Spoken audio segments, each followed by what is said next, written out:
What's up, boys and girls, ladies and gentlemen, and children of all ages? It is 9:30 in the morning. It's the third day of 2022 of June. It is 63 degrees and cloudy here at Site B. I don't know what happened. It was gorgeous yesterday. June gloom.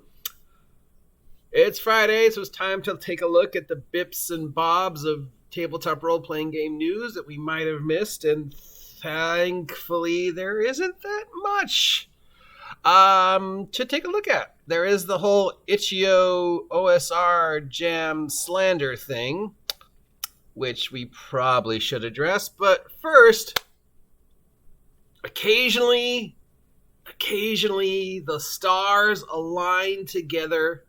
The great collective unconsciousness of the gaming world somehow heard an idea of mine and went with it. And this is an idea I had about a year ago, and I don't know how it happened. I mean, I can't take credit for it. I wish I could, because I never, published it or said anything I was going to do with it.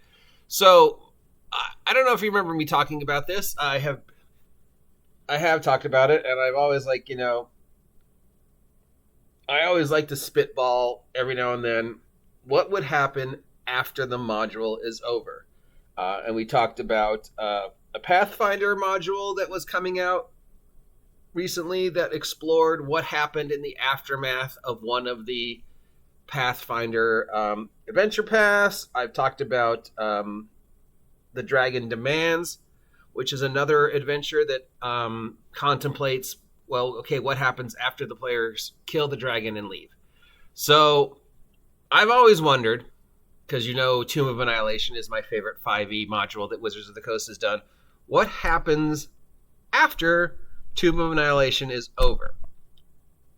Because basically it's, hundreds of people have died, including major important figures, and it's never really explored.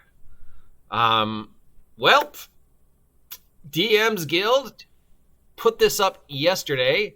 It's cost, and I might have been up before yesterday. I saw it yesterday for the first time. It's called Doom Forgotten Realms Sword Coast Gazetteer. It's a 3-part adventure, and it speculates the idea of what if the events in certain modules actually happened and there was nobody really there to, prevent it. So it says, what if in the Forgotten Realms, adventures like Storm of King's Thunder, Tomb of Annihilation, Descent into Avernus happened, and it happened as written because there was no player characters there to stop it? What if they won? So Doom Forgotten Realms, the Sword Coast Gazetteer, reimagines the Forgotten Realms as a world where every worst-case scenario became reality. The demons claimed the Underdark. Baldur's Gate was dropped into the Nine Hells, Descent of the Avernus. Auril froze over at Icewind Dale. That's Storm King's Thunder and Rime of the Frost Maiden. And the Dragon Cult was successful in summoning Tiamat, and that's the Tiamat Dragons one. The post-apocalypse version of the Forgotten Realms, all the adventurous heroes failed and were slain, or never even inserted to call the adventure. But even in the darkest timeline, a faint glimmer of hope remains that good might emerge. So basically, it speculates Tomb of Annihilation happened. It won. There was a secret end boss that nobody knew about in Tomb of Annihilation, who was actually the mastermind behind all these things. And of course, that secret end boss was my man Vecna. So Vecna has proven to be the fictional big bad behind Storm King's Thunder, Rise of Tiamat, Tomb of Annihilation, Descent into Avernus, Rime of the Frost Maiden, Storm of King's Thunder. He fed off all the energy that happened during Tomb of Annihilation. And these aren't spoilers because it says this right here. And now he has basically, emerged in this horrible post-apocalypse version of the Forgotten Realms where, major league dudes like Volo and Elminster are gone or dead because the soulmongers succeeded in sucking all these souls and preventing, resurrection magic from happening. So, yeah, I love this. I love everything about this. I want to run this. I want to play this. I know I've said, well, I don't really like grim dark worlds, but I've also always said, what would happen if, I love Tomb of Annihilation, as you know. It is the most D&D adventure that Wizards of the Coast has come up with. Anything on the DMSguild is considered official D&D. It is canon. So there is a timeline. And since, they're saying the D&D is now a multiverse, basically they're saying somewhere in the multiverse, this is canon. This happened. There is some universe where the bad guys won. And we have a Forgotten Realms where, Tiamat cultists are out there trying to, support Tiamat. Vecna has been the secret mastermind behind all of this. All these major players are dead thanks to the Soulmonger Acerasex plan being successful. By the way, the only thing I disliked about Tomb of Annihilation was Soulmonger is just a horrible name for a major big bad guy. Death Star. That's iconic, right? You just Death Star. Lord Bane. Yep, just iconic. You just know who. Yep, that's it. He's just, the Joker. Oh, yep, that's iconic. That guy just reads, bad. The Soulmonger. Well, don't you call the people who sell fish fishmongers? So the Soulmonger, he sells souls? What?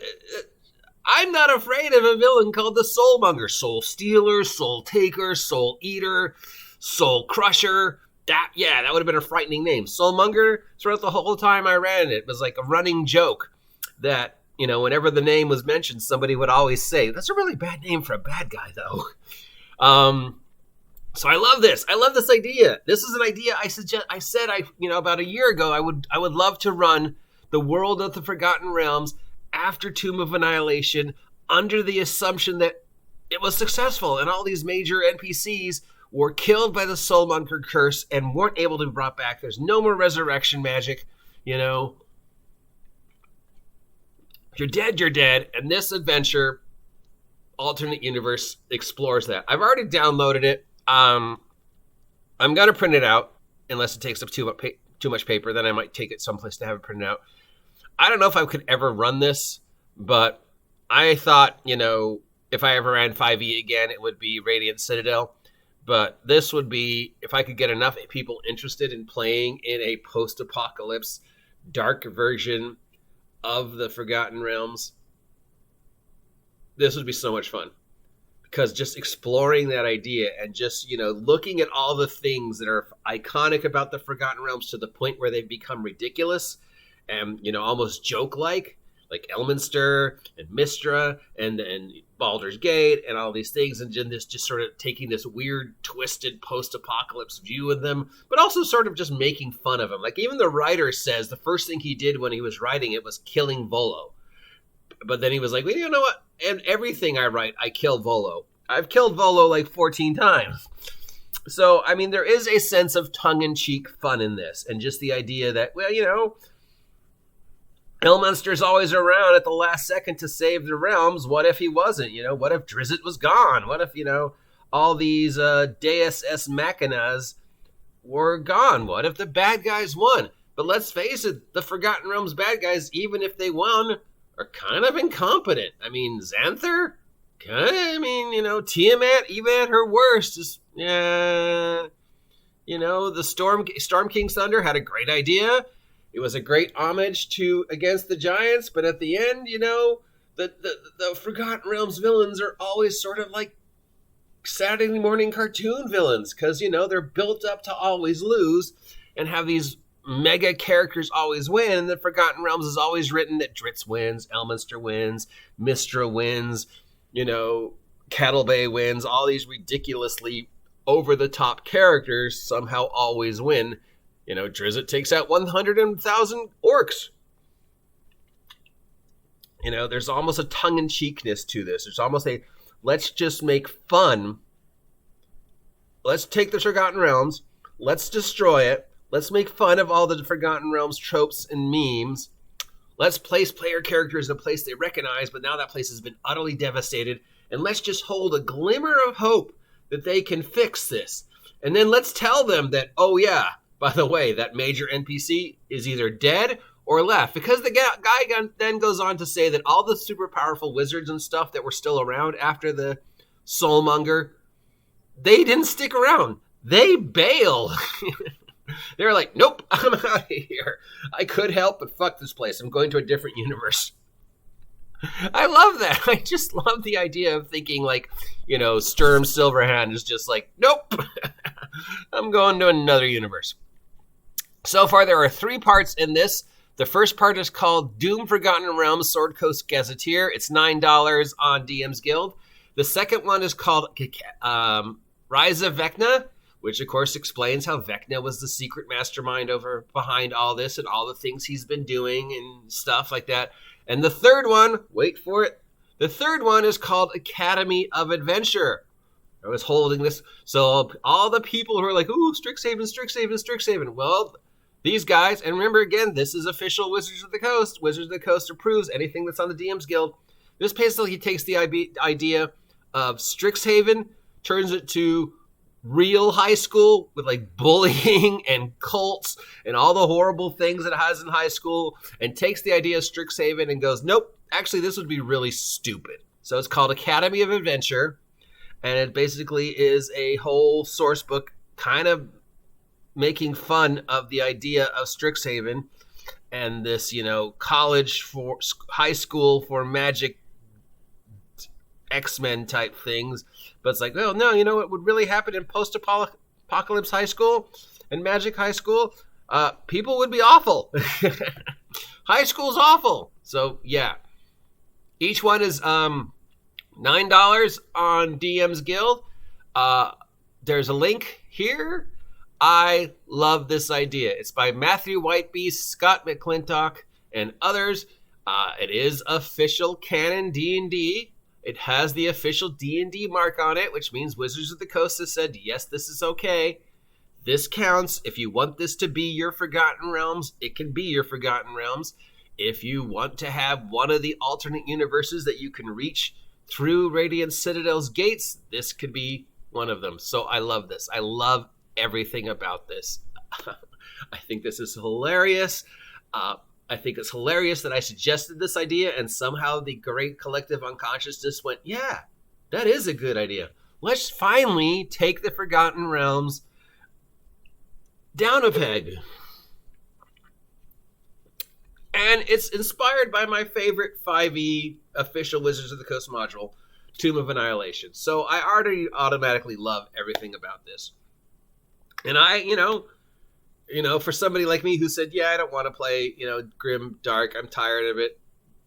I want to play this. I want to run this. I think it would be fun. I think it would be hilarious.